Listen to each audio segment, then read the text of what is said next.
Brandon Mitchell had learned to read a room the way some men read stock tickers. 12 years in military intelligence, followed by 6 years developing encryption software for defense contractors, had taught him that danger rarely announced itself with sirens. It whispered. It hid in plain sight. It waited in battery compartments. The December snow fell soft outside their Bridgeport, Connecticut townhouse while 7-year-old Tommy sat cross-legged on the living room carpet, surrounded by torn wrapping paper. Jillian stood in the kitchen doorway, her dark hair pulled back, watching their son with that particular smile mothers reserved for Christmas mornings. Brandon sat on the couch, coffee growing cold in his hand, trying to ignore the familiar tension that crept up his spine whenever he thought about Jillian's parents. Daryl and Donna Harrington hadn't visited for the holidays. They never did. Instead, they'd sent a box from their home in Hartford, 30 miles north. The package had arrived 2 days ago, sitting on their porch with a shipping label, but no return address. Just a note inside. For our grandson, Merry Christmas, Grandma and Grandpa. Tommy held up a red and silver robot, about 10 inches tall, with articulated arms and LED eyes. The kind of toy that walked and talked, and probably cost more than it should. Look, Dad, it's awesome. Let's see if it works, Brandon said, setting down his coffee. Tommy was already popping open the battery compartment on the robot's back, his small fingers quick with the kind of enthusiasm only kids possessed on Christmas morning. Then his smile faltered. His eyebrows drew together in confusion. Daddy, why is this in here? Brandon crossed the room in 3 strides. Tommy held up something small, black, and rectangular. Not a battery. A micro SD card, taped inside the compartment where 4 AA batteries should have been. Brandon's training kicked in before his conscious mind fully processed what he was seeing. He took the card from Tommy's hand with deliberate casualness, his pulse already accelerating. Just a manufacturing thing, buddy. Sometimes they put test cards in toys. Let me grab some batteries from the drawer, and we'll get this guy walking around. He ruffled Tommy's hair, forced a smile, and walked to the kitchen. Jillian looked up from her phone. What's wrong? Nothing. Just need batteries. He kept his voice level, but something in his expression must have given him away because her eyes narrowed. Brandon. Later. He opened the utility drawer, grabbed 4 AA batteries, and returned to help Tommy load them into the robot. The toy chirped to life, walking in jerky circles while announcing it was ready to be his friend. Tommy's attention shifted completely, and Brandon slipped the SD card into his pocket. An hour later, after Tommy was engrossed in building a racetrack for another gift, Brandon retreated to his home office on the 2nd floor. The room was small, barely large enough for his desk, 2 monitors, and a secure external drive he kept locked in his filing cabinet. He shut the door, pulled the blinds, and examined the SD card under his desk lamp. It was unmarked. Standard 32 gigabytes card, the kind you could buy anywhere. Nothing unusual about it, except its location. Why would someone tape a memory card inside a toy's battery compartment? Brandon's mind cycled through possibilities. A mistake? Unlikely. A prank? Who would think I was funny? A message? But from whom? He knew he should take it straight to the police. Should hand it over without looking. But Brandon Mitchell hadn't survived 2 tours in Iraq and 8 years working with classified intelligence by ignoring his instincts. And his instincts told him he needed to know what this was before involving anyone else. Especially before telling Jillian. His relationship with his in-laws had been strained since before the wedding. Daryl Harrington was old money Hartford, with a mansion in West Hartford's elite Prospect Avenue and connections that ran through the state like underground rivers. He made his fortune in real estate development, or so he claimed. Brandon had always sensed something else beneath the surface. Something that didn't add up about the way Daryl operated, the people he associated with, the way he always seemed to have his finger in pies that shouldn't connect. Donna was quieter, always perfectly dressed, always watching. She smiled, but her eyes never quite matched the expression. She'd been cold to Brandon from the start, making little comments about his background, his career, his family. Military, she'd said once, as if the word tasted bad. How practical. Jillian defended them. Always. They're just protective, she'd say. I'm their only daughter. She didn't see what Brandon saw. Or maybe she saw and chose not to believe it. He booted up his secure laptop, the one he used for freelance consulting work, and inserted the SD card into an external reader that wasn't connected to any network. Basic precaution. If this was malware, he wasn't letting it touch his main systems. The card mounted. One folder. Inside, 247 files. Video files. Document scans. Spreadsheets. Brandon opened the first video with his media player.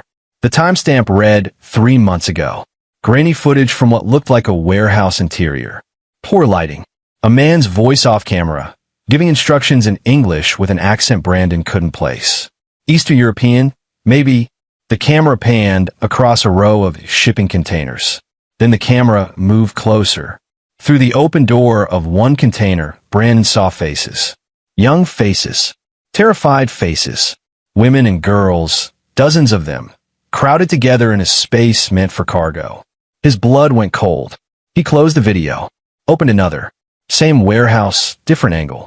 This time he could see someone standing with a clipboard. The image was blurry, but when the person turned toward the camera, Brandon's stomach dropped. Daryl Harrington. Clear as day. Inspecting the container. Checking his watch. Making a phone call.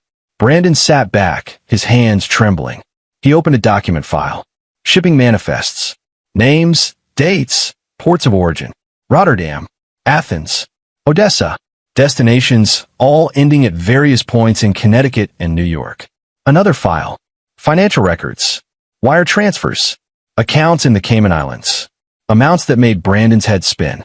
Millions of dollars moving through shell corporations. All of them linking back to companies Daryl owned or controlled.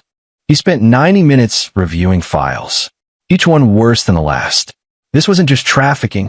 This was a massive, organized operation with connections to international syndicates. Daryl Harrington wasn't just wealthy. He was running one of the largest human trafficking networks in the Northeast. And someone had put the evidence in a toy robot sent to Brandon's son. The question was, who and why? Brandon sat in his office until the winter sun began its early descent. He'd copied the entire SD card to his encrypted drive, then hidden the original in a location only he knew about, inside a hollowed-out networking textbook on a shelf. His mind raced through scenarios, each one darker than the last. Whoever sent this wanted him to find it. But why? Was it a threat? A warning? Or was someone trying to expose Daryl and using Brandon as the delivery mechanism? He thought about the shipping label. No return address, but that could be traced. He thought about Daryl's last visit, 6 months ago, when he made an odd comment about Brandon's computer skills and whether he ever did freelance work for private clients. Brandon had brushed it off at the time, assumed it was Daryl's typical condescension. Now it felt like a probe. A test. His phone buzzed. Jillian. Tommy wants to know if you'll come down and play with his new robot. He says it's not as fun without you. Guilt stabbed through him. His son was downstairs having the best Christmas of his young life, completely unaware that the toy his grandparents sent him had been carrying evidence of unspeakable crimes. That those grandparents who sent him birthday cards with $50 bills and called him champ on the phone were monsters. Be right down, he texted back. But he couldn't go down. Not yet. Not until he made a decision. Brandon pulled out a burner phone he kept for consulting work where clients needed discretion. He'd learned in the military that sometimes you needed a communication channel that couldn't be easily traced back to you. He scrolled through his contacts until he found a name he hadn't called in 4 years. Lewis Dodson. Lewis had been his commanding officer in Iraq, a straight arrow captain who'd later moved into the FBI after his service ended. Last Brandon heard, Lewis was running a field office somewhere in Connecticut. He dialed. Dodson. The voice was gruff, familiar. Sir, it's Brandon Mitchell. Not sure if you remember me. Mitchell. Hell yes, I remember. You're the one who cracked that insurgent communication network in Fallujah. Save a lot of lives. What's going on? This number isn't coming up on my system. That's intentional, sir. I need advice, off the record, about something I've stumbled into. A pause. I'm listening. Brandon chose his words carefully. Hypothetically, if a civilian came into possession of evidence showing a major criminal operation, and I mean major with interstate and international components, but that civilian has personal connections to the suspects. What's the protocol? Another pause, longer this time. Hypothetically, that civilian should bring the evidence to federal authorities immediately. The personal connection doesn't matter. In fact, it makes it more important to involve law enforcement for everyone's safety. This civilian we're talking about, he's not in danger, is he? Unknown, but his family might be. Then he needs to come in now, not tomorrow, tonight. Where are you located? Bridgeport. I'm in New Haven. There's a resident agency office in Bridgeport on Main Street. I can have agents there in 20 minutes. Or you can come to me. Either way, Mitchell, if this is what I think it is, every hour you wait is an hour those criminals can use to destroy evidence or hurt people. Or hurt you. Brandon looked at the door of his office.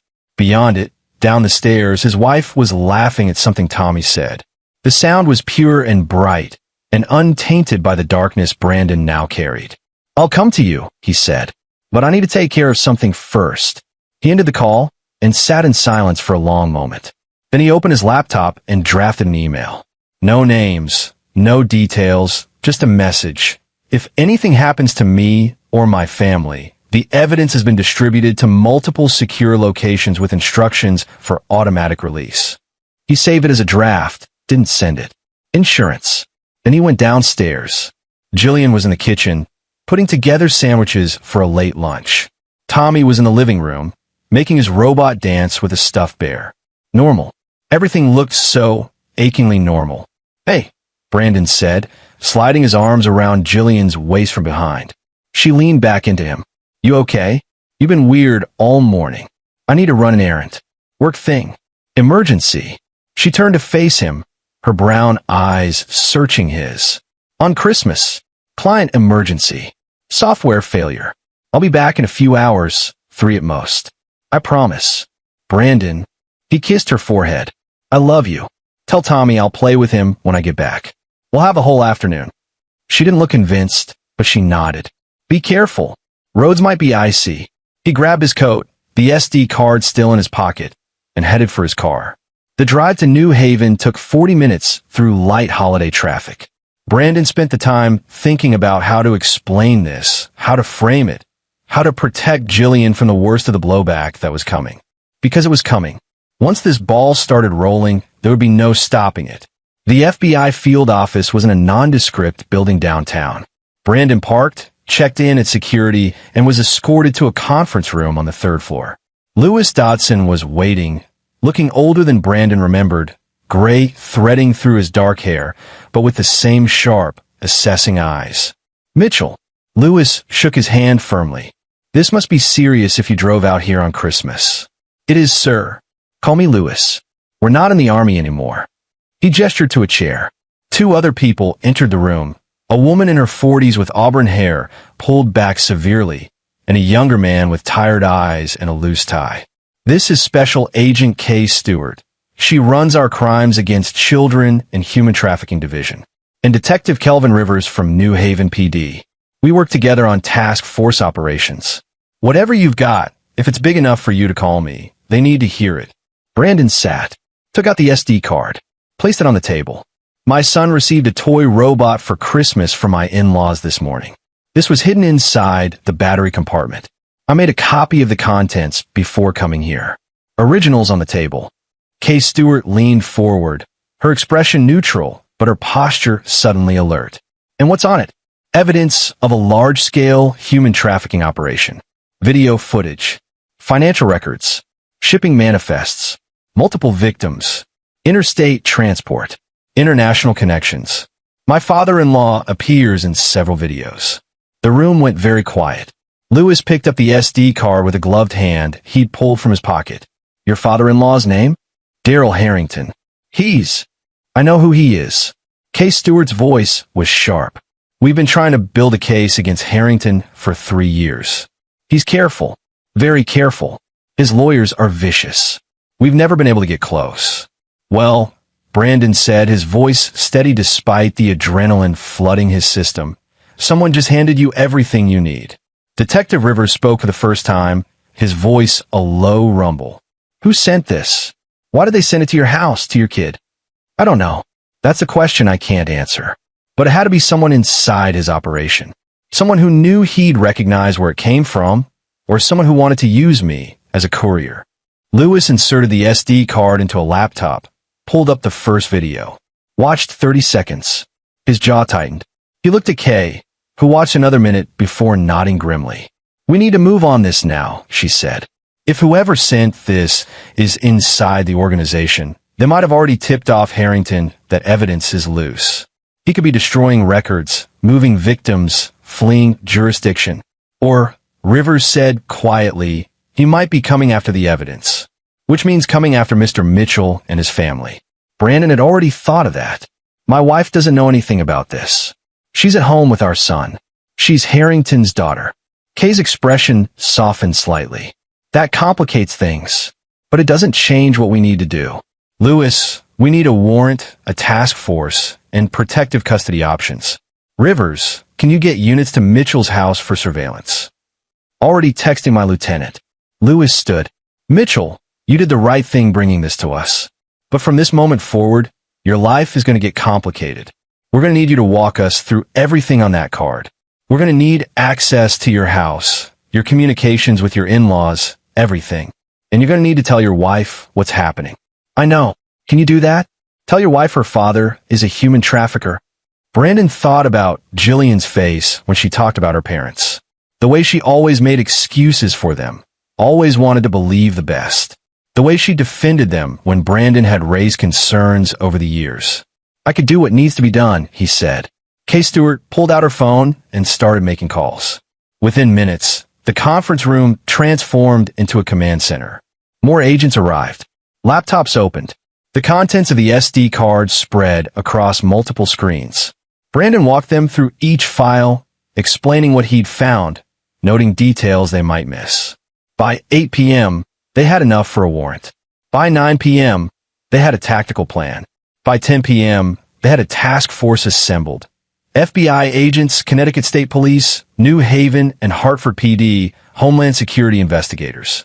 By 11 p.m., they were ready to move. Lewis pulled Brandon aside while the team geared up. "We're hitting 3 locations simultaneously. Harrington's home in West Hartford, a warehouse in New Haven we identified from the videos, and a shipping company in Bridgeport that appears on the manifests. We'll also be serving warrants on his financial institutions. This is going to be all over the news by morning." "What about my family?" 2 agents are already outside your house. We'll be keeping them there until we assess the threat level. Once we have Harrington and his associates in custody, you should be safe.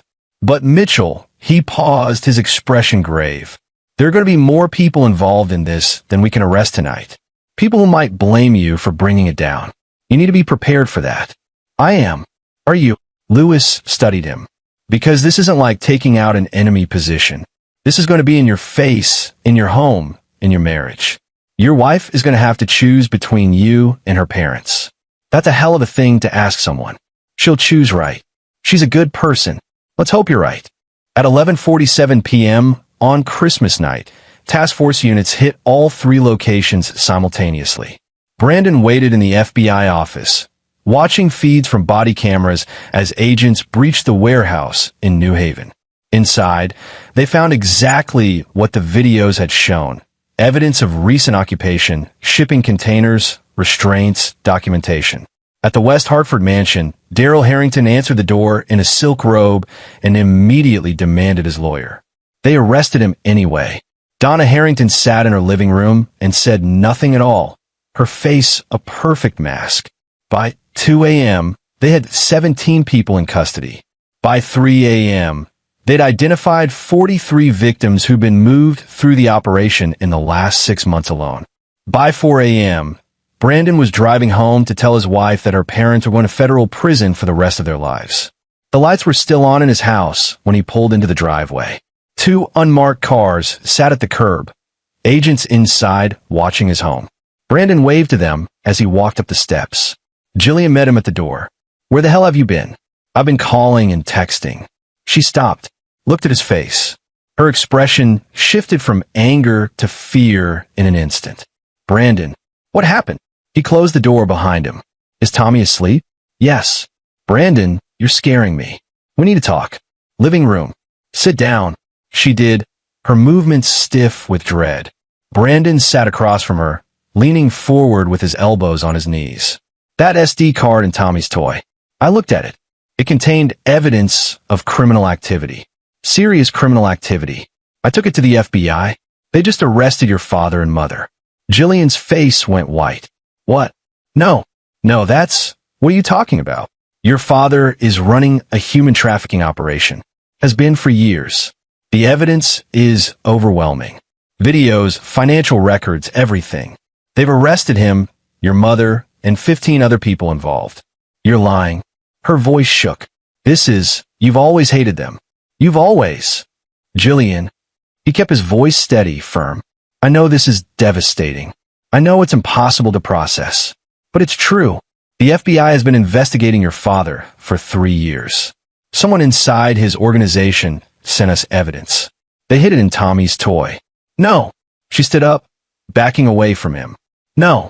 My father is a real estate developer. He's on the boards of charities. He's respected. This is insane. The evidence is real. You did this. Her voice rose, tears streaming down her face. You've been waiting for a chance to destroy them. You never gave them a chance. You always looked at them like they were criminals. Because they are. Brandon stood too, trying to keep his voice low so they wouldn't wake Tommy. Jillian, they're victims. Real people. Women and girls were trafficked, abused, sold. Your father orchestrated it. Your mother knew. The evidence is undeniable. She shook her head violently, her hands over her ears. I don't believe you. I can't. He crossed her, gently pulled her hands down. You need to hear this. The FBI is going to want to talk to you. They want to ask what you knew. You need to understand that I'm trying to protect you and Tommy. That's all I've ever tried to do. Protect us. She laughed bitterly through her tears. You just destroyed our family. I saved it, he said quietly. Your parents destroyed themselves. She pulled away from him, ran upstairs. A moment later, he heard their bedroom door slam. Brandon sat alone in the living room as dawn began to break outside. The robot toy still sat on the carpet, its LED eyes dark and lifeless. He picked up his phone and sent a message to Lewis, family notified. It went as well as expected. The response came immediately. Hang in there. This is just the beginning. Brandon knew he was right. But as he sat in the quiet house, listening to his wife cry behind their bedroom door, he also knew he'd made the only choice he could live with. The war was far from over. The media storm hit by mid-morning. Brandon woke from 2 hours of restless sleep on the couch to find news vans parked across the street. Prominent Hartford real estate developer arrested in major human trafficking sting scrolled across every local channel. His phone had 47 missed calls. Most were from numbers he didn't recognize, reporters, probably. But 3 were from a number he did recognize, Jillian's brother, Kerry Harrington. Brandon hadn't thought about Kerry in months. Jillian's younger brother lived in Boston, worked in finance, and visited Connecticut maybe twice a year. He'd always been cordial to Brandon, if distant. They'd never been close. He called back.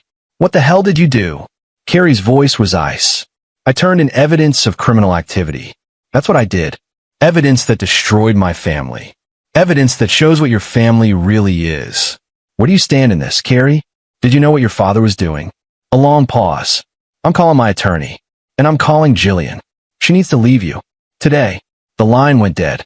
Brandon set down the phone and heard footsteps on stairs. Jillian appeared, still in yesterday's clothes, her eyes red and swollen. She didn't look at him. I'm taking Tommy to my friend Tracy's house. Away from the cameras. Away from this. That's a good idea. The agents outside will follow you. For protection. She finally met his eyes. Protection from what? From who? You made us targets. Your father made you targets the moment he decided to traffic human beings. Stop saying that. Her voice broke. Just stop. I need time. I need to think. Jillian. No. She held up a hand. I can't look at you right now. I can't be in this house. I'll call you later. She went upstairs. 5 minutes later, she came down with Tommy, who looked confused and sleepy. Why are there cameras outside, Dad? There's some new stuff, champ. You're going to hang out with Mrs. Davison today. Sound good, but I wanted to play with my new toys. You can play with them tonight. I promise. He watched them drive away, the unmarked car following at a discreet distance. Then he showered, changed, and prepared for the next phase. By noon, Lewis Dodson was at his door with Kay Stewart and a forensic accountant named Benny Ochoa, who looked like he hadn't slept in a week. They set up in Brandon's dining room, spreading files and laptops across the table. We need you to walk us through your in-laws' finances, Kay said. Any accounts you knew about, any assets, any financial discussions you overheard.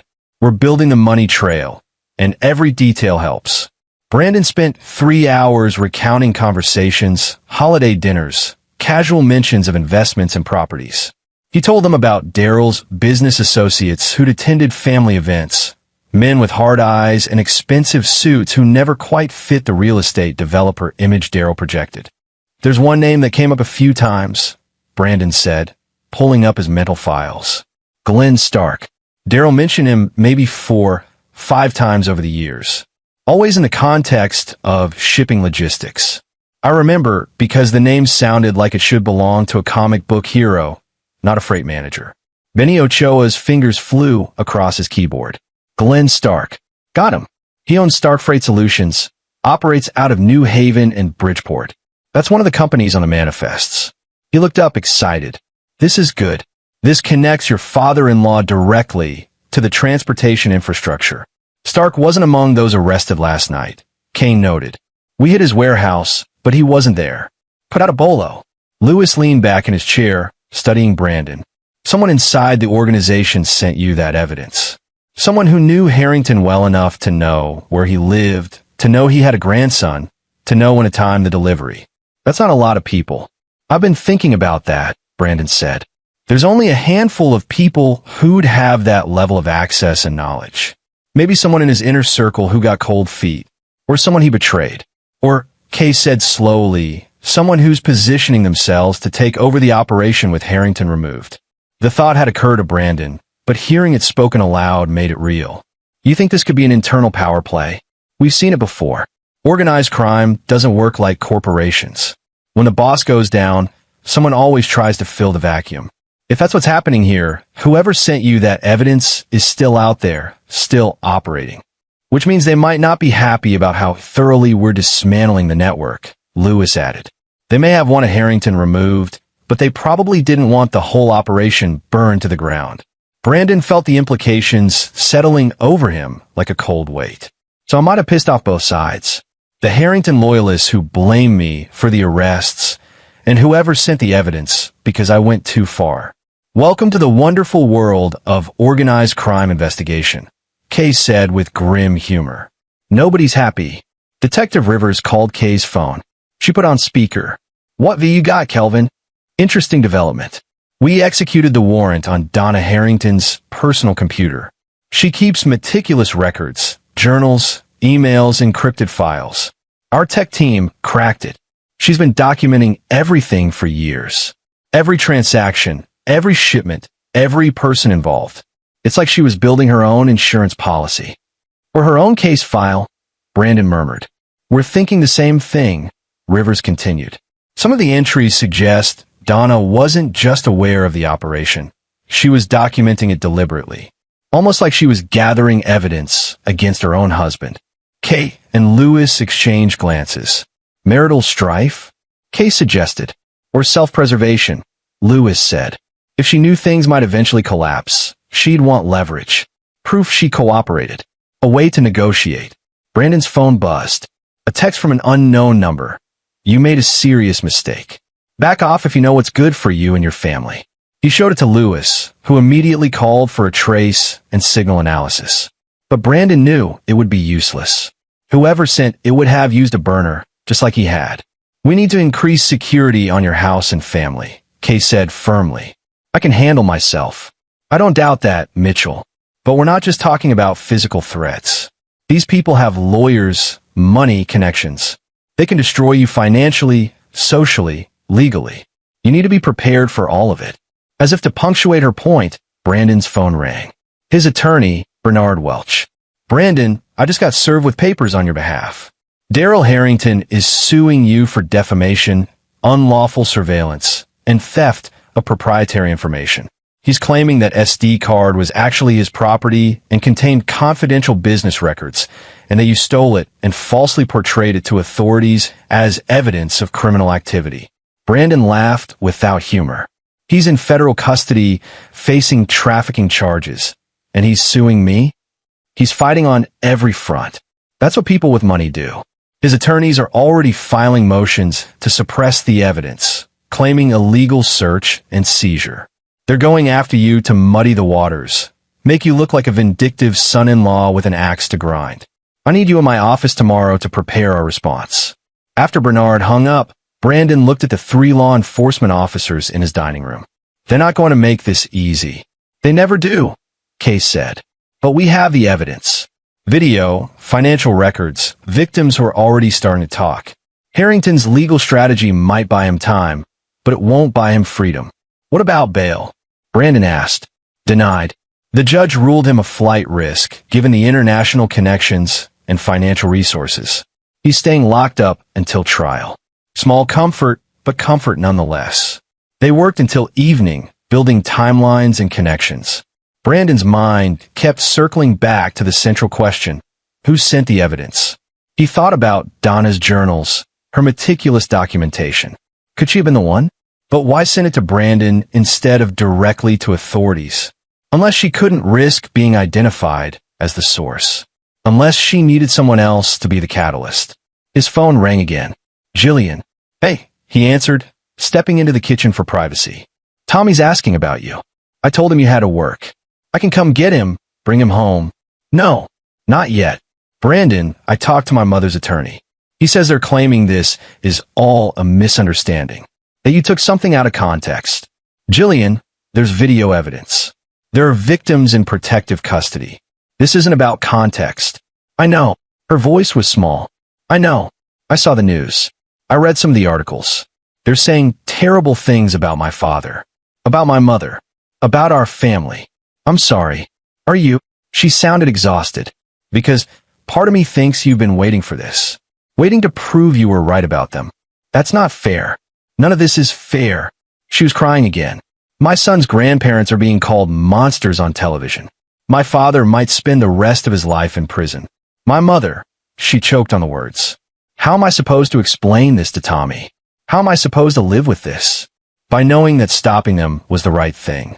That every day they operated was another day people suffered. Someone had to stop them. Why did it have to be you? Because it was me who found the evidence. Would you have rather I destroyed it? Pretended I didn't see it? Silence. Then, softly, I don't know. Maybe. Is that terrible? That part of me wishes you'd just thrown that card away and let us keep being a normal family. We were never going to be normal, Jillian. Not with what your parents were doing.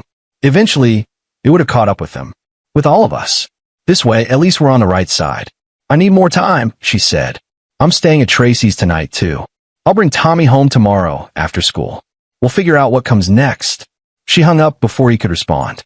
Brandon returned to the dining room, where Kay was packing up files. We're good for today. But Mitchell, be careful. Change your routines. Check your car before you drive it. Don't meet anyone alone. These people play for keeps. After they left, Brandon walked through his house, checking locks and windows. Everything looked normal, but nothing felt normal. His family was fractured. His in-laws were in custody. Someone out there was either grateful or furious with him. He couldn't tell which. He went back to his office and pulled up the encrypted files he'd saved from the SD card. Something had been bothering him, a detail he couldn't quite place. He went through the videos again, frame by frame. Then he saw it. In one video, in the background, partially obscured by a shipping container, with a figure. A woman, standing with her arms crossed, watching Daryl give orders. The quality was poor, but when Brandon enhanced it, zoomed in, he could make out her features. Donna Harrington. But that wasn't what made his blood run cold. It was her expression. Not afraid. Not uncomfortable. Not there under duress. She looked like she was in charge. He went through more videos. Found her in 3 others. In 2 of them, she was the one giving instructions. In one, she was inspecting the victims.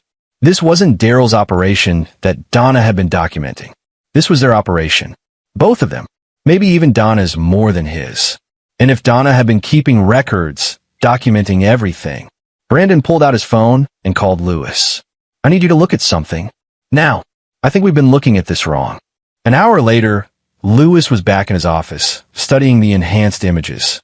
Jesus. She's not a witness. She's a co-conspirator. Maybe the primary conspirator. Which means her journals aren't insurance, Brandon said. They're a record. She was keeping score. And if she sent me that evidence, why would she send evidence that incriminates herself? Unless it doesn't. Not all of it. Brandon pulled up the file directory again. What if she sent me carefully curated evidence? Enough to take down her husband and his associates, but not enough to fully implicate herself? She could claim she was a victim, that Daryl forced her involvement. Lewis grabbed his phone and called Kay. We need to re-interview Donna Harrington. Tonight. And we need to go through every piece of evidence with the assumption that she's the real architect of this operation. Brandon sat back, his mind racing. If Donna had sent the evidence, she'd done it for a reason. To remove Daryl? To take over? To cut a deal with prosecutors? And more importantly, did she know Brandon had gone to the FBI, or had she expected him to do something else with the information? His phone buzzed. Another message from the unknown number. You're smarter than I thought. But not smart enough. Watch your back. This time, Brandon didn't show it to Lewis. He saved it, added it to his own growing file, and made a decision. If Donna Harrington thought she could use him as a pawn in whatever game she was playing, she was wrong. Brandon Mitchell had taken down insurgent networks in Iraq. He'd tracked foreign agents through encrypted communications. He'd spent years learning how to see patterns others missed. And he was going to figure out exactly what Donna was planning. Then he was going to make sure she paid for every life she destroyed. The investigators worked through the night while Brandon tried to sleep, but couldn't. His mind kept turning over the pieces, trying to make them fit. By dawn, he had a theory. By mid-morning, when Lewis called him back to the FBI office, he had a plan. Donna Harrington lawyered up completely. Lewis said when Brandon arrived. Won't say a word without her attorney present. But we confronted her with the enhanced images showing her active participation. She didn't even flinch. Just smile. She's proud of it, Brandon said. She thinks she's smarter than everyone. Smarter than her husband. Smarter than you. Smarter than me. She might be, Kay admitted. Her attorney is already floating a deal. She'll testify against Daryl and name every other player in the organization in exchange for a reduced sentence. She's claiming coercion, duress, years of abuse. It's bullshit. We know that. But it's convincing bullshit, and her attorney is good. Really good. She hired Edwin Crowley out of New York. Former federal prosecutor, never lost a case, specializes in impossible defenses. Brandon felt anger rising in his chest. So she gets away with it? She destroys dozens of lives, maybe hundreds, and she gets a deal? The victims are what matters, Kay said gently. If her testimony helps us dismantle the entire network, identify more victims, prevent future trafficking, that's worth considering a deal. No, Brandon stood. There has to be another way. Mitchell, she sent me that evidence for a reason. She has a plan. And part of that plan is convincing you she's a victim so she can walk away with minimal punishment. We can't let that happen. Lewis looked at him steadily. What are you thinking? I'm thinking I need to talk to her. That's a terrible idea. Probably. But she used me. She put evidence in my son's toy, knowing exactly what I'd do with it. She made me part of her plan without my knowledge or consent. I deserve to look her in the eye and understand why. Kay shook her head. She'll never agree to meet with you without her attorney present, and her attorney will never allow it. Then I'll make her want to meet with me. Brandon pulled out his phone and drafted a message, showed it to them. I know what you did. I know why you sent it to me, and I know what you're really planning. We need to talk. Come alone, or I go public with what I know. You're bluffing, Lewis said. You don't know what her endgame is. No, but she doesn't know that I don't know, and she can't risk me having figured it out. He sent the message to the Harrington family's public contact number, knowing it would reach Donna's attorney. Then they waited. For hours later, Edwin Crowley called the FBI office. My client would like to speak with Mr. Mitchell. Tomorrow, 2 p.m. at a neutral location. Present will be myself, my client, one FBI representative, and Mr. Mitchell. No recording devices. Conversation is off the record. We'll never agree to off the record, Kay said. Then there's no meeting. My client has information Mr. Mitchell wants. He apparently has information she wants. They can exchange it, but they can both sit in uncertainty. Your choice. Lewis looked at Brandon. This is risky and irregular as hell. I know. You sure about this? Brandon thought about Tommy opening that toy robot, about Jillian crying in their bedroom, about the victims he'd seen in those videos, their terrified faces. I'm sure. The meeting was set for a conference room in a Hartford law office, neutral ground between the FBI and Crowley's firm. Brandon arrived early, dressed in a suit, carrying nothing but his phone, which he surrendered at the door per the agreement. Lewis was the FBI representative. They sat on one side of a long mahogany table while they waited. At 2:04, the door opened. Edwin Crowley entered first, 60s, silver hair, expensive suit, the kind of man who looked like he belonged in courtrooms. Behind him came Donna Harrington. She looked different out of custody, perfectly composed in a dark blue dress, hairstyled, makeup understated. She could have been heading to a charity luncheon. Only her eyes gave her away. Cold, calculating, assessing Brandon like he was a chess piece, she was deciding whether to capture or sacrifice. Mr. Mitchell, she said, sitting across from him. We finally have a chance to talk properly. Without my daughter in the room. Mrs. Harrington, please, call me Donna. We're family, after all. The words dripped with poison. Crowley cleared his throat. Let's establish ground rules. This conversation is confidential. Nothing said here can be used in court proceedings against either party. My client agreed to this meeting as a courtesy, and because you implied you have information relevant to her case. I do, Brandon said, keeping his voice steady. I know you sent me that SD card. I know you did it deliberately, timed to arrive on Christmas when you knew my family would be together. I know you wanted me to find it. Donna smiled slightly. That's not a revelation, Mr. Mitchell. Of course I sent it. Lewis stiffened beside him, but Brandon kept his focus on Donna. Why? Because you were the perfect person to find it. A former military intelligence officer with a strong sense of justice. A man who already suspected my husband of impropriety. A man who would do exactly what you did, run straight to the authorities with evidence of wrongdoing. You were predictable. That made you useful. You used me to take down your husband.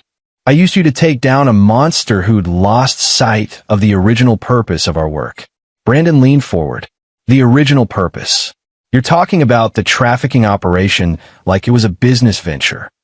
It was, is, and it could have continued to be profitable and relatively low risk if Daryl hadn't gotten greedy. If he hadn't started cutting corners, involving careless people, expanding too quickly. She folded her hands on the table. I spent 20 years building that network carefully. Then my husband nearly destroyed it in 3 years of mismanagement. So you decided to remove him. I decided to protect what I'd built. With Daryl gone, I could testify against his poor decisions, distance myself from his more egregious choices, and emerge with my core operations intact. Brandon felt sick. Your core operations. You mean the parts where you still traffic people. Don't be naive, Mr. Mitchell. The demand doesn't disappear because we're arrested. It just shifts to someone else. Someone less careful. Someone more brutal. At least I ran things with a certain standard. A standard. Brandon's voice was flat. You destroyed lives. I provided opportunities. Most of the women in our operation came from situations far worse than anything I subjected them to. At least with me, they were fed, housed, given medical care when needed. Enough. Lewis cut her off. You're describing human trafficking and trying to dress it up as humanitarian work. It's disgusting. Donna turned her cold gaze to him. Agent Dotson, isn't it? Tell me, how many trafficking operations has the FBI dismantled in the last decade? And how many victims have you actually helped versus simply relocated to different forms of exploitation? At least I didn't pretend to be a savior. Brandon forced himself to stay calm. You still haven't explained why you chose Christmas. Why you sent it in a toy meant for my son. For the first time, something flickered in Donna's expression. Because I knew it would make you angry. Personally angry. I needed you to have an emotional stake, not just a moral one. If you'd simply stumbled across evidence, you might have hesitated, weighed options, consulted with Jillian first. But putting it in your son's toy, that made it immediate. That made it a violation of your family. That ensured you'd act quickly, decisively, before Daryl could destroy evidence or flee. You manipulated me. I motivated you. There's a difference. And my wife? Your daughter? Did you consider what this would do to her? Donna's expression hardened. Jillian made her choice when she married you instead of the man I'd selected for her. She chose you over family. So I used you against the family. Poetic, don't you think? Brandon understood then, with perfect clarity, exactly what kind of person his mother-in-law was. Not just a criminal, a sociopath. Someone who saw people, even her own daughter, as tools to be used or discarded based on their utility. What's your endgame? He asked. You testify against your husband, you get a reduced sentence, and then what? You think you'll walk back into the operation? Of course not. I'll retire. My testimony will be thorough enough to satisfy prosecutors and keep me out of prison, vague enough to preserve my actual network. I'll serve perhaps 5 years, maybe less with good behavior. By the time I'm out, the immediate heat will have died down. My offshore accounts will still be secure, and I'll have time to write my memoirs. She smiled. I'm thinking of calling it The Art of Supply and Demand. Brandon felt rage building in his chest, but he kept it controlled. You're assuming you'll get a deal. That prosecutors will accept your testimony. They will, because I have information they need. Names, locations, routes, victims. I can help them dismantle operations across 3 continents. They need me. Actually, Brandon said quietly, they don't. Donna's smile faltered slightly. What? You sent me everything I needed to understand your operation. Financial records, shipping manifests, contact lists. I spent last night mapping it all out, cross-referencing with public records and information I had access to through my security clearance. I built a network diagram showing the entire operation, every player, every route, every connection. He pulled a flash drive from his pocket. He'd kept it with him despite surrendering his phone. Slid it across the table. That's a copy. I shared the original with the FBI this morning. It has everything your testimony would have provided, plus analytics your memory couldn't match. So you see, Donna, you're not as valuable as you think you are. The prosecutors don't need your testimony. They just need to keep you in prison where you belong. Donna's face went pale. Crowley grabbed the flash drive, but Lewis plucked it from his hand. That's evidence now. Nice try. This meeting is over, Crowley said, standing. And that stunt just contaminated any potential deal negotiations. There won't be any deal negotiations, Lewis said. Mrs. Harrington, you're under arrest for human trafficking, conspiracy, racketeering, money laundering, and about 30 other charges. Your testimony is worthless. You're going to federal prison for the rest of your life. Donna stared at Brandon. For the first time since he'd met her, he saw genuine emotion in her eyes. Not remorse. Not fear. Rage. You stupid, insignificant little man, she hissed. Do you have any idea what you've done? I could have made this easy. I could have given you your precious justice and moved on with my life. But now I'm going to make sure you lose everything. Your wife will never forgive you. Your son will grow up knowing his father destroyed his family. You'll spend the rest of your life looking over your shoulder. No, Brandon said calmly. I'll spend the rest of my life knowing I stopped you. That's enough. Security entered to escort Donna back to custody. She fought against them, still screaming threats, until they physically carried her from the room. Crowley followed, already on his phone trying to do damage control. When the door closed, Lewis let out a long breath. That was either the bravest or stupidest thing I've ever seen a civilian do. Probably both. Did you really map out the entire operation in one night? Most of it. Enough to prove her testimony wasn't essential. The rest was bluffing. She believed it. She believed it because she couldn't imagine someone outsmarting her. Brandon stood, his legs shaky from adrenaline. Is this really over? For the legal side? We have enough to convict both Harringtons and most of their network. Trials will take years, but they're going to prison. For you personally? Lewis shrugged. That depends on a lot of things that have nothing to do with law enforcement. He meant Jillian. Brandon knew. That evening, Jillian came home with Tommy. Brandon had ordered pizza, Tommy's favorite, and set up his son's new toys in the living room, trying to create some sense of normalcy. Jillian stood in the doorway while Tommy ran upstairs to his room. I heard about what happened today. My mother's attorney called me. He said you confronted her. I did. He said you ruined any chance she had of getting a deal. She doesn't deserve a deal, Jillian. She's my mother. Her voice broke. Whatever she did, she's still my mother. I know, and I'm sorry, but I'm not sorry I stopped her. Jillian looked at him for a long moment. I've been thinking a lot the last few days. About us. About everything. Brandon's chest tightened. And I'm angry. I'm so angry with you. You tore apart my family. You made my son's grandparents into villains. She stopped, tears streaming down her face. But you were right. You were right, and I'm furious that you were right. Because now I have to live with knowing that my parents are monsters. That I defended them. She couldn't finish. Brandon crossed to her, pulled her into his arms. She resisted for a moment, then collapsed against him, sobbing. I don't know how to forgive you, she whispered. But I don't know how not to either. You don't have to decide now. Take whatever time you need. Will you wait for me while I figure this out? Yes, he said without hesitation. As long as you need. That night, he slept on the couch again, but felt different, like maybe there was a path forward, even if neither of them could see it clearly yet. And in his office upstairs, locked in his safe, Brandon kept his own insurance. Copies of everything, secured locations known only to him, instructions to be opened if anything happened to his family. Because Donna had been right about one thing. The operation didn't end just because the leaders were arrested. There were others out there, people who might blame Brandon, people who might want revenge.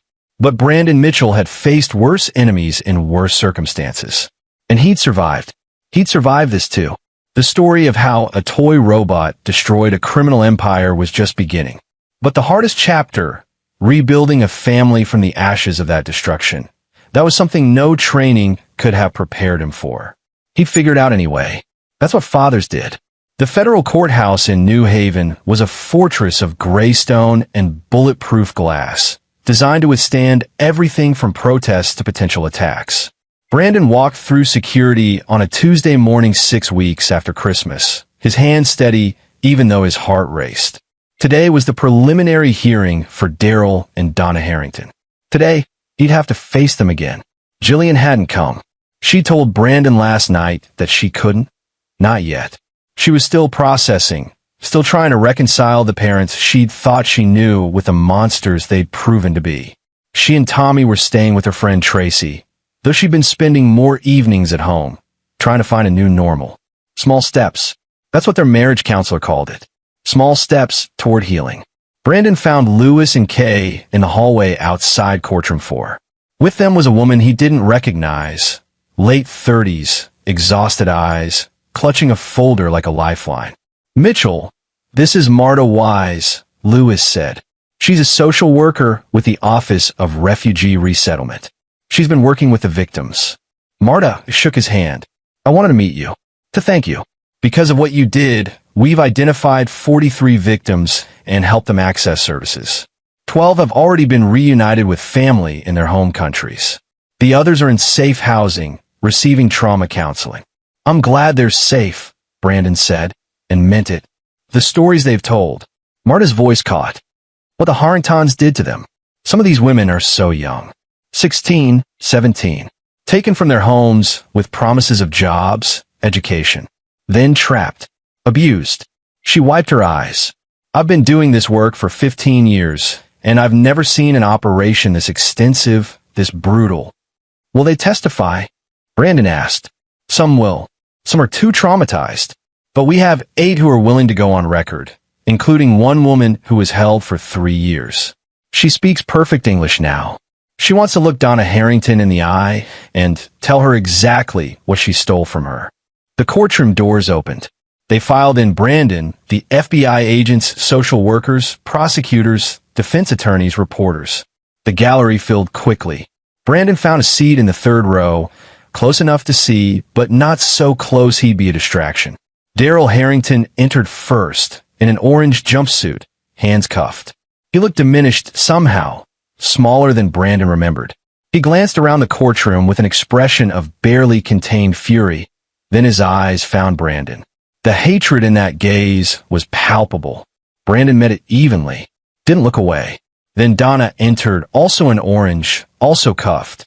But unlike her husband, she moved with eerie grace, as if she were walking into a boardroom rather than a courtroom. She scanned the gallery with clinical precision, taking inventory. Where her eyes found Brandon, she smiled. Small, controlled, terrifying. Judge Randy Dominguez took the bench. A stern man in his 60s, known for his no-nonsense approach to organized crime cases. He reviewed the charges, which took nearly 10 minutes to read aloud. Human trafficking, racketeering, money laundering, conspiracy, obstruction of justice, witness tampering. The list went on. Edwin Crowley, Donna's attorney, stood first. Your Honor, my client wishes to enter a plea of not guilty to all charges. Furthermore, we're filing motions to dismiss several counts based on prosecutorial overreach and insufficient evidence. Not guilty plea noted. Judge Dominguez cut him off. Motions can be filed through proper channels. Next, Daryl's attorney, a younger man named Israel Brock who looked out of his depth, also entered a not guilty plea. Then the prosecutor, Assistant U.S. Attorney Graciela Spears, stood. She was formidable, late 40s, sharp suit, sharper mind. Brandon had met with her twice in the past weeks, walking her through evidence. Your Honor, the government has overwhelming evidence in this case. Video testimony, financial records, victim statements, and physical evidence from multiple crime scenes. We're requesting that both defendants be held without bail pending trial. They have significant financial resources, international connections, and have demonstrated both the means and motive to flee jurisdiction. We object, Crowley said. My client has deep ties to this community. Deep ties to a criminal enterprise, Spears interrupted. Mrs. Harrington has offshore accounts totaling an estimated $30 million. She has contacts in 15 countries. She is a significant flight risk. Judge Dominguez reviewed the filings in front of him. I'm inclined to agree with the government. Both defendants will remain in custody pending trial. Trial date is set for September 12th. This court is, Your Honor, Donna's voice rang out. Clear, controlled. I'd like to address the court. Crowley grabbed her arm, whispering urgently, but she shook him off and stood. Mrs. Harrington, that's not. Judge Dominguez began. I understand that speaking now is irregular, Donna said calmly. But I think it's important that certain facts be entered into the record. Facts about how this case began. Facts about the person responsible for bringing these charges. Brandon's stomach dropped. Mrs. Harrington, you need to sit down and speak through your attorney. Brandon Mitchell, Donna continued, ignoring the judge, turning to look directly at Brandon. My son-in-law, a man who has had an agenda against my family since the day he married my daughter. A man who saw an opportunity to destroy us and took it. That's enough, Judge Dominguez said sharply. One more word and you'll be held in contempt. He tampered with evidence, Donna said quickly, the words tumbling out. He admits he copied files from the SD card before turning it over to authorities. Who knows what he altered? What he added? He has the technical skills. He had the motive. This entire case is built on evidence he handled alone with no chain of custody. Mrs. Harrington, SIT down. The judge's voice boomed through the courtroom. Bailiffs moved toward Donna, but she kept talking, her voice rising. He planted that card. He fabricated evidence to frame us. My husband and I are victims of vendetta. The bailiffs seized her, forcing her back into her seat. Crowley was on his feet, tried to object to his own client being restrained. The courtroom erupted in chaos. Brandon sat frozen, his mind reeling. This was her strategy. Donna was trying to seed doubt, suggest evidence tampering. It was brilliant in its audacity and terrifying in its implications. Judge Dominguez slammed his gavel repeatedly. Order. This court will have order. He glared at Donna. Mrs. Harrington, you are in contempt. Bailiff, remove her from the courtroom. This preliminary hearing is concluded. Defense attorneys, control your clients, or I'll hold you in contempt as well. They dragged Donna out, still shouting. Daryl watched her go with an expression Brandon couldn't read. Then they took him too. In the hallway afterward, Graciela Spears pulled Brandon aside. That was a show. She's trying to poison the jury pool, plant seeds for reasonable doubt. Will it work? Not if we're smart about how we present evidence. The chain of custody issue is real, but we have the original SD card, and our forensic analysis confirms Mitchell's copies are identical to the original. We can prove he didn't alter anything. But the question will be in people's minds now. Jurors will wonder. Let them wonder. We have 43 victims, dozens of witnesses, financial records from independent sources, video evidence from multiple locations. Donna Harrington can claim conspiracy all she wants. The evidence speaks for itself. Brandon wished he had her confidence. That evening, Brandon got a call from an unknown number. He almost didn't answer. He'd gotten dozens of threatening calls in recent weeks, mostly from blocked numbers, mostly leaving vague warnings. His voicemail was full of them, but something made him pick up. Mr. Mitchell? The voice was male, unfamiliar. Young. Who is this? My name is Eduardo Finn. I worked for Daryl Harrington in his legitimate real estate business. I had nothing to do with the other stuff, but I need to talk to you. Brandon's instincts fired. How did you get this number? I have my ways. Please just listen. I know who sent you that SD card. Brandon's pulse quickened. Who? Not over the phone. Can you meet me? Tomorrow morning, 8 a.m. There's a coffee shop in Bridgeport, corner grind on State Street. Public place, lots of people. I just need 20 minutes. Why should I trust you? Because I'm risking my life making this call. Because if Donna finds out I'm talking to you, I'm dead. And because you deserve to know the truth about who really set this in motion. The line went dead. Brandon immediately called Lewis and told him about the conversation. They debated whether it was safe, whether it might be a trap. Finally, they agreed. Brandon would meet Eduardo, but with FBI surveillance. Agents would be positioned throughout the coffee shop, ready to intervene if anything went wrong. The next morning, Brandon arrived at Corner Grind 15 minutes early. The place was crowded with morning commuters grabbing coffee and bagels before work. He spotted at least 3 people he was fairly certain were FBI. They had that particular awareness, that way of scanning a room that marked them as law enforcement. At 8:02, a young man entered. Mid-20s, nervous eyes, cheap suit that didn't quite fit. He ordered coffee, paid cash, then approached Brandon's table in the back corner. Mr. Mitchell? Eduardo. Thanks for coming. He sat, hands wrapped around his coffee cup. I don't have much time. My shift starts at 9, and if I'm not there, people will ask questions. What do you know? I've worked for Daryl Harrington's development company for 3 years. Just basic office stuff, filing, data entry, scheduling. I never knew about the trafficking. Never suspected. I thought he was a legitimate businessman. Okay, but there was someone else who worked there. Daryl's assistant, Sonia Miller. She handled his calendar, his correspondence, his personal affairs. She's been with him for 12 years. She knows everything. Brandon leaned forward. You think Sonia sent me the evidence? I know she did. I saw her making copies of files 3 weeks before Christmas.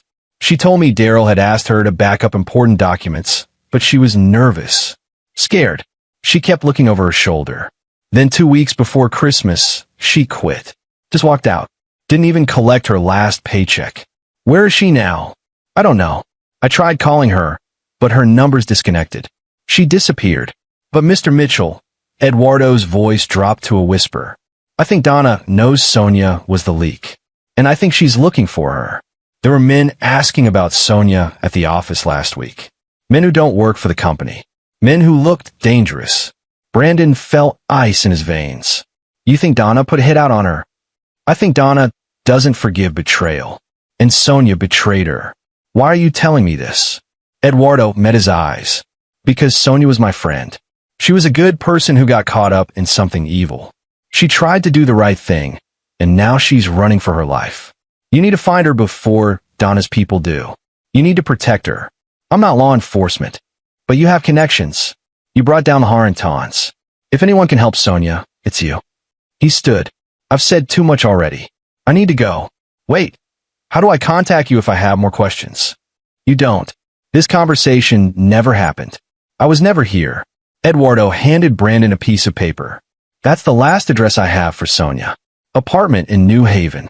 She's probably not there anymore, but it's a start. He walked out, leaving his coffee untouched. Brandon texted the address to Lewis, then sat for another 5 minutes, thinking. Sonia Miller, Daryl's assistant. A woman who'd worked inside the operation for 12 years, then suddenly developed a conscience and tried to bring it down. She was the real hero in this story. And if Donna's people found her first, she was dead. By noon, FBI agents had searched Sonia's last known address. The apartment was empty, abandoned weeks ago, but they found a few items left behind. A journal, some personal papers, and a burner phone with one number saved in the contacts. Kay called Brandon. We traced the number. It's another burner, but we got cell tower data showing it was last active in Vermont. Small town called Brattleboro, right near the New Hampshire border. She's running. Smart girl. We're going to bring her in. She's a material witness. And honestly, she's safer in protective custody than anywhere else. What if she doesn't want to come in? Then we'll have to convince her. This woman risked everything to expose the Harringtons. We owe it to her to keep her alive.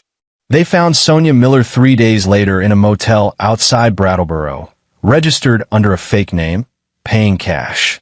FBI agents knocked on her door at 6 a.m. When she opened it, they found a woman in her early 40s, exhausted and terrified, with a go bag already packed by the bed. She'd been expecting someone, just not law enforcement. Lewis brought her back to Connecticut and set her up in a safe house outside Hartford. Then he called Brandon. She wants to meet you. Why? She says you're the reason she's still alive. She sent you that evidence because she'd watched you with your family at company events. She said you were the only person connected to the Harringtons who she thought would do the right thing. Lewis paused. She specifically asked to thank you in person. They met the next day in the safe house, a suburban ranch home that looked like every other house on the block. Inside, 2 U.S. Marshals provided security. Sonia sat at the kitchen table, hands wrapped around a cup of tea, looking fragile but determined. Mr. Mitchell, she said when he entered. I'm sorry I put you in this position. I'm sorry I involved your son. Why did you? Brandon sat across from her. Why not take the evidence directly to the FBI? Because I was a coward. Her voice was steady despite the tears in her eyes. For 12 years, I told myself I was just doing my job. I was just Daryl's assistant. I wasn't responsible for what he did with the information I gave him, the appointments I scheduled, the correspondence I handled. But I knew. Deep down, I always knew. What changed? I met one of the victims. Her name was Melody. She was 19, from Ukraine. She'd been promised a job as a nanny for a wealthy family in New York. Instead, she ended up, Sonia couldn't finish. I saw her in the warehouse. She looked at me, right at me, and she said, in broken English, please help. And I walked away. I walked away because I was too afraid. She wiped her eyes. I couldn't sleep after that. Couldn't eat. I started making copies of files, thinking I'd build enough courage to go to the police. But I couldn't do it. I kept thinking about Donna, about what she'd do if she found out. So I thought, maybe if I gave the evidence to someone else, someone who didn't know it came from me, someone who'd make the right choice. Why me? Because at the company Christmas party 2 years ago, I overheard you and Jillian talking. She said something about one of Daryl's business associates making her uncomfortable, and you told her to trust her instincts. You said good people shouldn't ignore their gut when something felt wrong. I remember that. And when I needed someone who'd act on evidence instead of burying it, I thought of you. Brandon felt a wave of emotions he couldn't name. You put your life at risk. I put yours at risk too, and your family's. I'll never forgive myself for that. You saved lives. 43 victims and counting. That matters more than anything else. Donna's going to try to kill me. Sonia said it matter-of-factly. Even from prison. She has connections, resources. She told me once that betrayal was the only sin she couldn't forgive. The Marshals will protect you. For how long? A year? 5 years? Eventually, I'll have to testify. I'll have to step into a courtroom and face her. And she'll be smiling, because she'll know that even if she goes to prison, she'll eventually find a way to reach me. Brandon leaned forward. What if she couldn't? What if we made sure she never got the chance? Sonia looked at him sharply. What do you mean? Donna's strategy is to seed doubt, to suggest the evidence was tampered with. She's trying to paint herself as a victim of a conspiracy. But if you testify, if you explain exactly how you collected the evidence, where it came from, why you did it, that destroys her defense. I'm already planning to testify. I mean testify powerfully, completely, with details only someone on the inside would know. You can corroborate everything on that SD card. You can explain the operation from the ground up. You can make it impossible for any jury to believe Donna's lies. They'll crucify me on cross-examination. Let them. You're not on trial. You're the whistleblower, the woman who risked everything to do the right thing. Juries love that story. Sonia studied him. You're not just thinking about convicting the Harringtons. You're thinking about something else. I'm thinking about making sure they never get out, that they die in prison, that they never have the chance to hurt anyone ever again. And you think my testimony can do that? I think your testimony, combined with victim statements, combined with forensic evidence, can bury them so deep they'll never see daylight. Brandon's voice was hard. Donna used me. She used my family. She used you. She used dozens of innocent people. I want her to pay for every single one. Sonia was quiet for a long moment. Then she nodded. Okay, tell me what you need me to do. Over the next 3 months, Brandon worked with prosecutors and the FBI to build an airtight case. Sonia's testimony was the keystone. She provided context, details, and insider knowledge that transformed raw evidence into a devastating narrative. But Brandon didn't stop there. He dove into the financial records, using his technical expertise to map out money flows, identify hidden accounts, trace transactions back to their sources. He built visualizations showing exactly how the operation worked, making complex financial crimes simple enough for a jury to understand. He tracked down former employees who'd quit or been fired. People like Eduardo who'd suspected something was wrong, but never spoke up. He convinced several to testify about suspicious activities, odd comments, warning signs they'd ignored. He coordinated with international law enforcement to identify victims in other countries, people who'd never made it to the U.S. but who'd been recruited through the Harringtons network. And through it all, he maintained a careful distance from Jillian while they worked on their marriage. She came home more frequently. They had dinners together, the three of them, try to rebuild something that felt like a family. Tommy asked fewer questions about why Grandma and Grandpa were on TV. He seemed to accept that grown-ups sometimes did very bad things. The innocence of children, Brandon thought, both a blessing and a tragedy. In August, 1 month before trial, Kay Stewart called Brandon with news. We've identified the money man, the financial architect behind the operation's offshore structure. Who? Glenn Stark, the shipping logistics guy you mentioned. Turns out he's not just a freight manager. He's a former investment banker who got disbarred for fraud. He's been running the Harringtons' money laundering operation for 15 years. Where is he? That's the thing. He's gone. Disappeared the day after the initial arrests. We've got warrants out, but he's sophisticated. Probably in a country without an extradition treaty. Brandon felt frustration building. So he gets away? Maybe. Maybe not. We froze his accounts, seized his assets. He's cut off from his money. That might flush him out eventually, but it didn't feel like justice. Stark was a key player, and he'd slipped through the net. Unless an idea began forming in Brandon's mind. Dangerous, possibly illegal, but effective. He spent 3 days considering it. Then he made a decision. He'd learned in military intelligence that sometimes you had to think like your enemy. And if Glenn Stark thought like a financial criminal, then money was his weakness. Brandon created a fake email account and sent a message to one of Stark's known associates, using information from the seized records. He pretended to be a former client looking to move assets offshore, mentioning Stark's name specifically. He made the bait obvious enough to get Stark's attention, but subtle enough not to trigger suspicion. Then he waited. 4 days later, he got a response. Not from Stark directly, but from an intermediary. My client might be able to help you. What amount are we discussing? Brandon replied with a figure large enough to be interesting. They exchanged messages over a week, slowly building trust. Finally, The intermediary suggested a meeting. My client prefers face-to-face transactions for amounts this size. Can you travel to Montreal? Montreal, Canada. Close enough for Stark to feel safe. Far enough from Connecticut to think he was beyond U.S. law enforcement's reach. Brandon forwarded everything to Lewis. Can you work with Canadian authorities? Jesus, Mitchell. You're running your own sting operation. I'm applying pressure. You're the one with the badge. Lewis laughed despite himself. This is insane.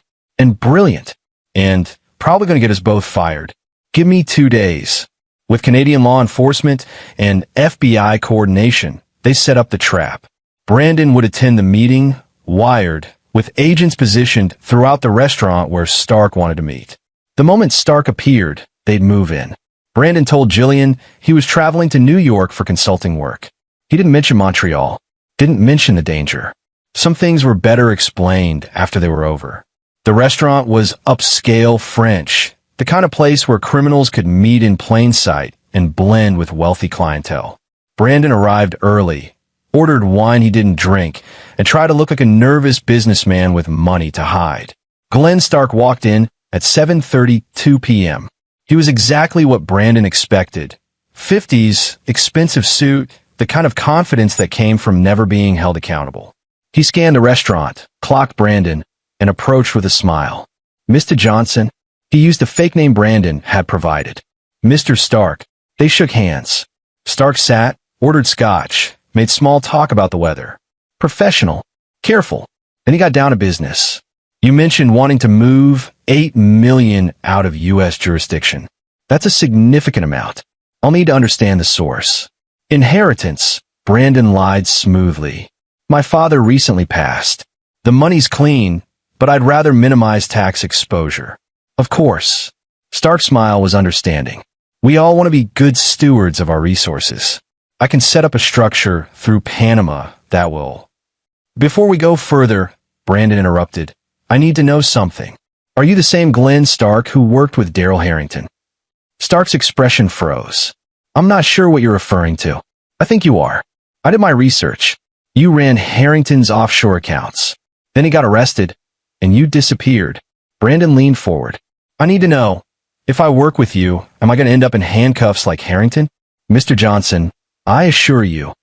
Because if you're under investigation, I need to know now. My money, my risk. Stark's smile returned, but it was colder. Daryl Harrington was a client, yes. But I'm not responsible for his criminal activities. I simply provided financial services. And yes, I left the country when things got complicated, but that was precautionary. There are no charges against me. Actually, Brandon said, his voice steady, there are conspiracy, money laundering, racketeering. The FBI issued a warrant for your arrest 2 months ago. Stark started to stand. I think there's been a misunderstanding. Sit down, Mr. Stark. Something in Brandon's tone made Stark freeze. He looked around the restaurant, finally seeing what he should have seen from the beginning. The couple at the table near the window who were too alert, too focused. The waiter who stayed too close to their section. The man at the bar who wasn't drinking his beer. You're not Johnson, Stark said quietly.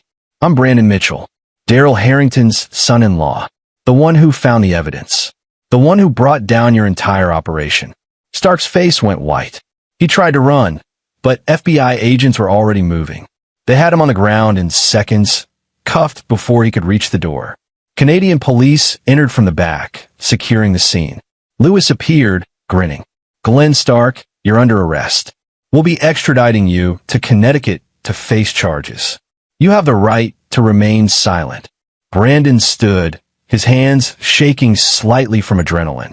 He'd done it. They'd caught the last major player. On the flight back to Connecticut, Lewis sat next to him. You know that stunt you pulled could have gotten you killed. But it didn't. You're not an agent, Mitchell. You're a civilian. You need to let us do our job. I'm letting you do your job. I'm just assisting. Lewis shook his head, but he was smiling. When this is all over, if you ever want to apply to the FBI, let me know. We could use someone with your particular skill set. I'll think about it. But Brandon knew he wouldn't. He wasn't interested in making a career out of chasing criminals. He'd stumbled into this because a toy robot had evidence in its battery compartment. Once it was finished, he was going back to his quiet life as a software engineer and father. If Jillian would still have him. The trial began on September 12th, exactly as scheduled. The courtroom was packed. Reporters, victims, families, law enforcement. The prosecution team, led by Graciela Spears, was prepared for war. Daryl and Donna Harrington sat at separate defense tables with their respective attorneys. They hadn't spoken to each other in months. Whatever partnership they'd once had was broken. Opening statements took all morning. Spears laid out the government's case with precision. A massive criminal enterprise that had operated for over a decade, moving hundreds of victims across international borders, generating tens of millions in illegal profits.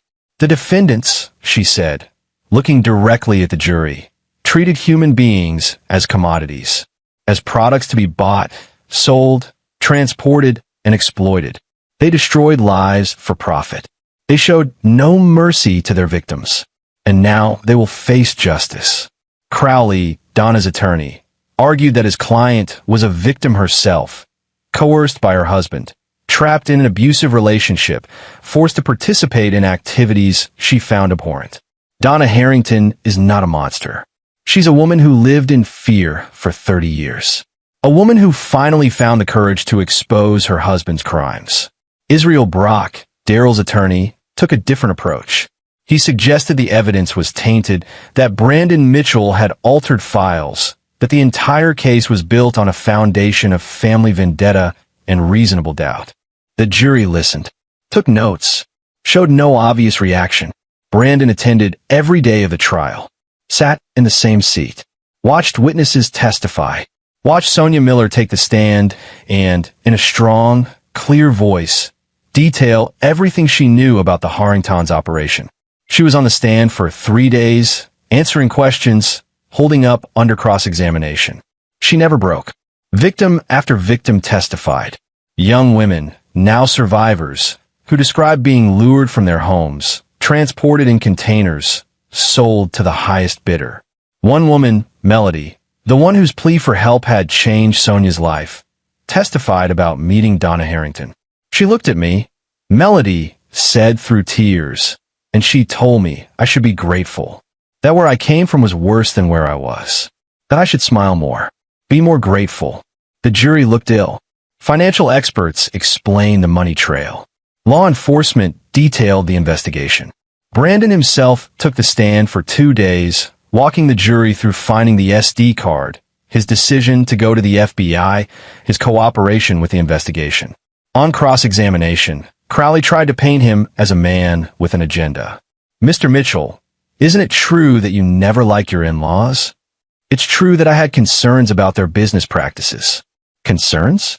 Or jealousy? Your father-in-law was wealthy, connected, powerful. You were a military man turned software engineer. Did that create resentment? No. What created concern was noticing inconsistencies in his business dealings. References to activities that didn't match his public persona. I didn't act on those concerns until I had evidence. Evidence you admit you handled alone, with no witnesses, before turning it over to authorities. Evidence I immediately copied and preserved to protect it from being destroyed or lost. Or altered. I didn't alter anything. Forensic analysis proved that. Forensic analysis performed by the FBI, the same FBI you called immediately. How convenient. Judge Dominguez interrupted. Counsel, unless you have evidence of tampering, move on. But the seed was planted. That's all Crowley needed. The trial lasted 6 weeks. Brandon watched every moment. He saw Daryl's facade crack when victim testimony became overwhelming. He saw Donna remain calm and collected until the financial evidence showed her direct involvement in transactions. Then something flickered in her eyes. Fear. On November 3rd, closing arguments began. Spears was magnificent, weaving together testimony and evidence into an undeniable narrative. The defendants want you to believe this was a misunderstanding. That evidence was tampered with. That they're victims. But you've heard from real victims. You've seen real evidence. You've heard from insiders who risked everything to expose the truth. She pointed at Daryl and Donna. These people are guilty. They knew what they were doing. They profited from suffering. They deserve to spend the rest of their lives in prison. The defense tried to poke holes, suggest doubt, appeal to sympathy. But the evidence was too overwhelming. The testimony too compelling. On November 10th, after 3 days of deliberation, the jury returned. Guilty on all counts. Both defendants. The courtroom erupted. Victims cried. Reporters rushed out to file stories. Brandon sat very still, feeling something he hadn't expected. Not triumph. Not even satisfaction. Just exhaustion. Sentencing was scheduled for December 15th. In the meantime, Brandon went home to his family. Jillian was waiting when he arrived. She'd watched the verdict on television. "It's over," he said. "Is it?" She looked at him. "Because I feel like we're still standing in the wreckage." "Maybe, but we can rebuild. Can we?" She sat on the couch, and he sat next to her. "Brandon, I don't know if I can forgive you for being right. For destroying my family. Your parents destroyed themselves. I know. Intellectually, I know that. But emotionally?" She shook her head. "I keep thinking about all the years I defended them. All the times you questioned things, and I shut you down. I enabled them. By defending them, by not looking closer, I enabled them. You didn't know. I didn't want to know. That's worse." She looked at him. "But I also know you did the right thing. You saved lives. You stopped something evil. And I'm proud of you for that. Even if I hate that it had to happen. Where does that leave us? I don't know. But I'm willing to find out. If you are." Brandon took her hand. "I am." Tommy came down the stairs, rubbing sleep from his eyes. "Dad? You're home. Hey, champ. Come here." His son climbed into his lap, and they sat together, the three of them, in the quiet house, building something new from the ruins of what came before. At the sentencing hearing, Judge Dominguez listened to victim impact statements for an entire day. Women who'd survived the Harrington's operation stood up, one by one, and described what had been done to them. Described how it had shaped their lives, their trauma, their struggles to rebuild. Then Marta Wise, the social worker, testified about the long-term impacts of trafficking, the psychological damage, the difficulty of recovery. Finally, the judge spoke. "Daryl and Donna Harrington, you have been found guilty of running one of the most extensive and damaging human trafficking operations this country has ever seen. You treated people as property. You profited from their suffering. You showed no remorse, no humanity, no conscience." He looked at each of them in turn. "I'm sentencing you both to life in federal prison without possibility of parole. You will spend every remaining day of your lives locked away from society, unable to cause further harm." Daryl's face crumbled. Donna showed nothing. "Furthermore," the judge continued, "I'm ordering the forfeiture of all assets connected to your criminal enterprise. Your properties, your accounts, everything will be seized and liquidated. The proceeds will go to a victim compensation fund." He banged his gavel. "This case is concluded." As they led the Harringtons away, Donna turned and looked at Brandon one last time. Her eyes were empty. She'd finally accepted that she'd lost. Brandon felt no satisfaction in her defeat, only a grim acknowledgement that justice, however imperfect, had been served. Outside the courthouse, reporters swarmed. Brandon gave a brief statement. "I'm grateful to the FBI, to prosecutors, to everyone who worked to bring these criminals to justice. But most of all, I'm grateful to the survivors who found the courage to testify. They're the real heroes." Lewis and Kay stood with him, fielding questions. Sonia Miller was there too, under martial protection, but she looked lighter somehow. "Free. Where will you go now?" Brandon asked her. "Somewhere quiet. Maybe teach. Try to help other victims." She smiled. "I owe you everything, Mr. Mitchell. You owe me nothing. You're the one who started this. You're the one who decided to fight. We both fought. We won." That evening, Brandon returned home to find his house decorated. Lights strung up, Tommy's favorite meal on the table. Jillian in the kitchen, wearing an apron, looking nervous. "What's all this?" "It's Christmas Eve," she said. "I know we haven't really celebrated since everything, but I thought maybe we could try. Start new traditions. Make new memories." Tommy ran in, showing Brandon a drawing he'd made. Their family, stick figures holding hands. "Look, Dad, it's us." Brandon felt emotion threatening to overwhelm him. "It's perfect, champ." They ate dinner together. watched a Christmas movie, put Tommy to bed. Then Jillian and Brandon sat by the tree. Modest this year, no gift from grandparents but theirs. I've been thinking, Jillian said, about what happened, about everything. And I realized something. You didn't destroy our family. You saved us. If you hadn't acted, if you'd let my parents continue, eventually it would have all come crashing down. Tommy might have grown up connected to that. He might have been shaped by it. You stopped that. I just did what anyone should have done.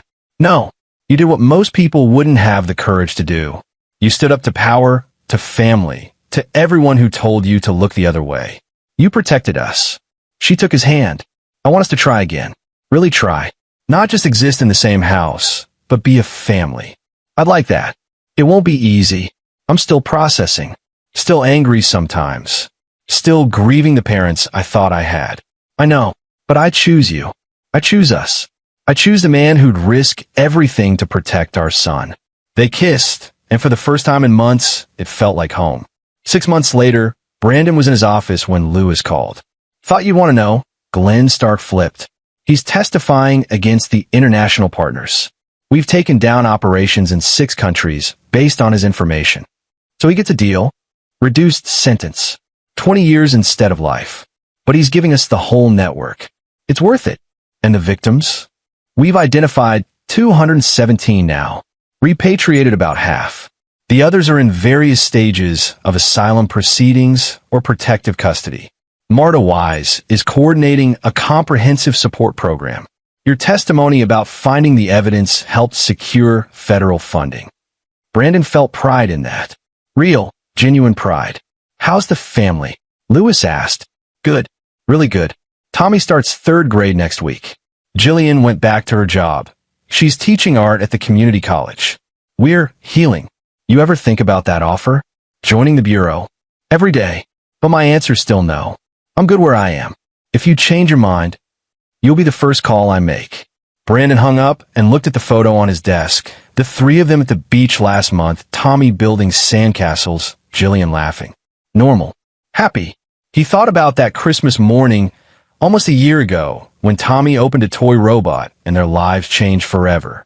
He thought about all the choices he'd made since then, all the risks he'd taken. He'd do it again. Every single decision. Because some things were worth fighting for. Justice. Family. Doing the right thing even when it cost everything. Tommy burst into the office, showing him a drawing from school. Look, Dad. I got an A. Brandon examined the picture. A superhero, cape flowing, standing tall. This is amazing, champ. What's his power? He helps people. Even when it's scary.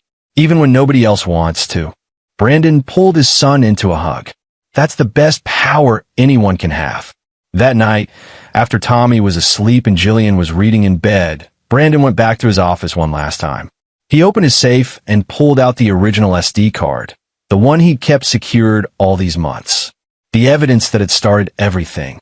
He held it for a long moment, remembering. Then he put it in an envelope, addressed it to the National Archives, and wrote a note. Evidence from United States versus Harrington. For historical record. So no one forgets what happened here. So no one forgets the victims. He sealed the envelope. Tomorrow, he'd mail it. Then he'd close this chapter of his life and focus on the future. On his family. On building something good from the ashes of something terrible. But tonight, he allowed himself a moment of reflection. A moment to acknowledge what had been sacrificed, what had been gained, and what it all meant. He'd been an ordinary man who stumbled onto extraordinary evil. He'd made choices that changed lives, his own, his family's, and dozens of victims who finally had justice. He wasn't a hero. Heroes were people like Sonia Miller, who'd worked inside the operation and found the courage to expose it.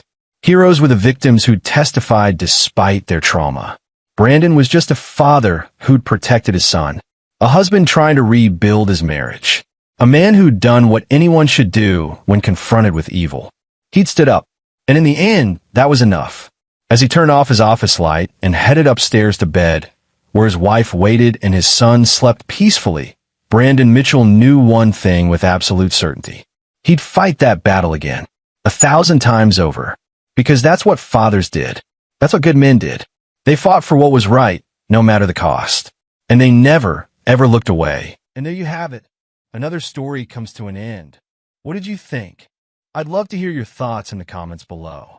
If you enjoy this story, consider joining our community by subscribing. It means the world to us. For more stories like this one, check out the recommended videos on screen, and I'll see you there.